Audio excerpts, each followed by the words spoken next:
तेरी मिट्टी में मिल जावा, गुल बन के मैं खिल जावा, इतनी सी है दिल की आरज़ू। तेरी नदियों में बह जावा, तेरे खेतों में लहरावा, इतनी सी है दिल की आरज़ू। कबीरा जब हम पैदा हुए, जग हंसे हम रोए। कबीरा जब हम पैदा हुए, जग हंसे हम रोए। ऐसी करनी कर चलो, हम हंसे जग रोए। पत्थर पूजे हरी मिले, तो मैं पूजूं पहाड़। तां तो चाकी भली, पीस खाए संसार। Good morning all friends. Professor Chetram Reva द्वारा निर्मित रेवा राजस्थानी चैनल में आप सभी का स्वागत है।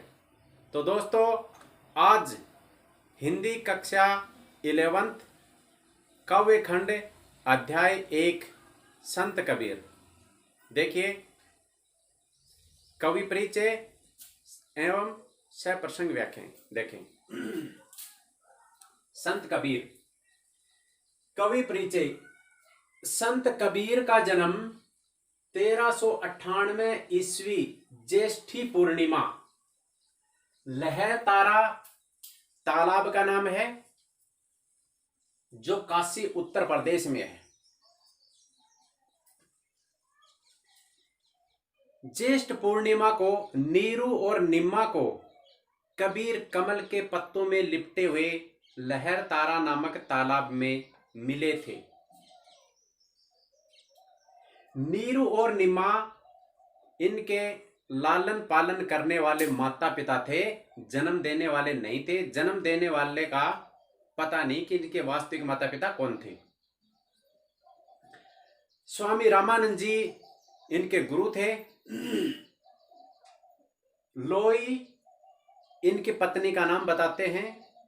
कमाल और कमाली एक पुत्र और एक पुत्री बताते हैं इनके, लेकिन ये वास्तविक नहीं है कि कबीर ने शादी की थी, एक पुत्र और एक पुत्री थे, ये निश्चित नहीं है। इनका निर्वाण 1518 ईस्वी मगहर में हुआ था, जो एक अपवित्र जगह मानी जाती थी। वहां पर जाकर कबीर ने स्वयं अपनी देह का त्याग किया था। साहित्य परिचय देखें। इनकी भाषा है कबीर की, उसको सदूकड़ी, मिश्रित भाषा या पंचमेल खींचड़ी भाषा के नाम से जाना जाता है। निर्गुण बर्मा के उपासक थे। कबीर हैं, ये बिल्कुल अनपढ़ थे। इनके बारे में कहा जाता है, कागज मसी छुयो नहीं, कलम गही नहीं हाथ। यानी कि कागज कलम को इन्होंने छुआ नहीं। धर्मदास इनके शिष्य थे, जो कबीर के बाद में इनकी कथी हुई वाणियों का संकलन किया था। कबीर ने स्वयं अपनी कोई रचना नहीं लिखी। इनकी रचनाओं में प्रसिद्ध जो रचनाएं हैं वो है कबीर बीजक, जिसमें साखी शबद रमैनी है। दूसरा है कबीर मंसूर और तीसरी पुस्तक है कबीर बोध सागर, जो इनके शिष्यों द्वारा संकलित की गई थी, उनके विचारों को, उनकी वाणियों को। देखिए, पहला पद, हम तो एक एक करी जाना। ये पद मैं आपको गाकर सुनाता हूं, तो देखिए। हम तो एक एक करी जाना, हम तो एक एक कर जाना, दोई कहे तिन्हीं को दो जग, जिन नाहिन पहचाना। हम तो एक एक कर जाना, एक पवन एक ही पानी, एक ही ज्योति समाना। एक पवन एक ही पानी, एक ही ज्योति समाना। एक ही खाक गढ़े सब भांडे, एक ही खाक गढ़े सब भांडे, एक ही कोहरा साना। हम तो एक एक करी जाना रे साधु भाई, एक एक करी जाना। जैसे बाढ़ी काष्ठ ही काटे, अग्नि न काटे कोई। जैसे बाढ़ी काष्ठ ही काटे, अग्नि न काटे कोई। सब घट अंतर तू ही व्यापे, सब घट अंतर तू ही व्यापे। धैर्य स्वरूप सोई, हम तो एक एक करी जाना।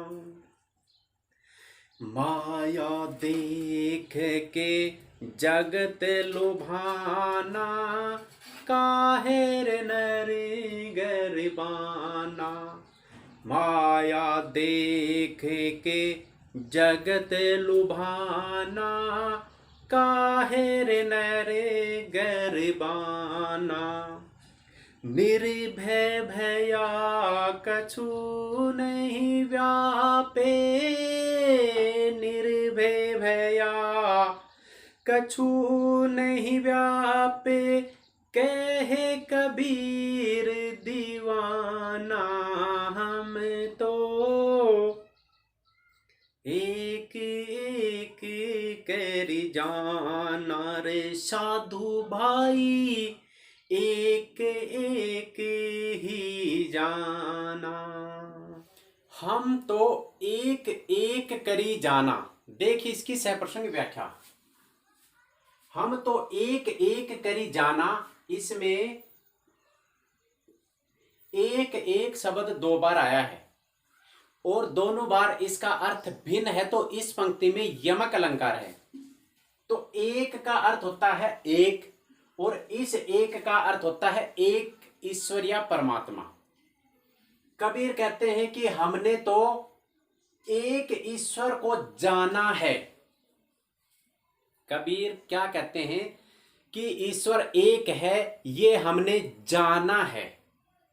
किसी के कहने से माना नहीं। मानना गलत होता है और जानना सही होता है। ये बहुत महत्वपूर्ण बात है कबीर की। हम किसी के कहने से कुछ भी मान लेते हैं और उसका अनुसरण करने लग जाते हैं, हो गए लकीर के फकीर। लेकिन कबीर ने कहा पहले जानो और फिर मानो। हम तो एक एक करी जाना। कबीर कहते हैं कि ईश्वर एक है, हमने यह जाना है। दो ही कहे तिन ही को दो जग, जिन नाहिन पहचाना।